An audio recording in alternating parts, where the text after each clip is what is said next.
Seorang bocah tertabrak mobil saat sedang bermain di area parkiran di Kecamatan Cipageran, Kota Cimahi, Jawa Barat. Pengemudi sempat melarikan diri sebelum akhirnya ditangkap polisi.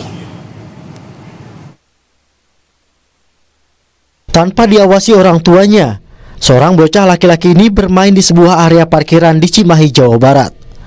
Tak lama berselang, sebuah mobil keluar parkiran tanpa melihat bocah yang sedang jongkok, lalu menabrak bocah tersebut. Bocah tersebut selamat, namun mengalami luka ringan. Tetapi usai kejadian, pengemudi mobil langsung tancap gas melarikan diri sampai akhirnya dijemput polisi. Parkir ya, kemudian maju sempat melindas korban, seorang anak kecil. Namun alhamdulillah untuk korban sendiri tidak mengalami luka yang sangat berarti, hanya luka ringan. Sementara usai mediasi, pengemudi mobil yang menabrak bocah mengaku akan bertanggung jawab. Ia kabur lantaran takut diamuk massa.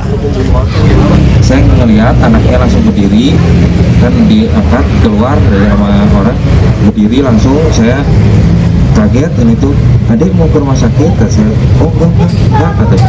Nah saya salahnya langsung pergi, itu salah saya. Jadi kabur karena takut atau gimana? Takut. Bocah tersebut kini sudah beraktivitas kembali, meskipun sempat mengalami trauma. Ahmad Fadila, Kompas TV, Cimahi, Jawa Barat.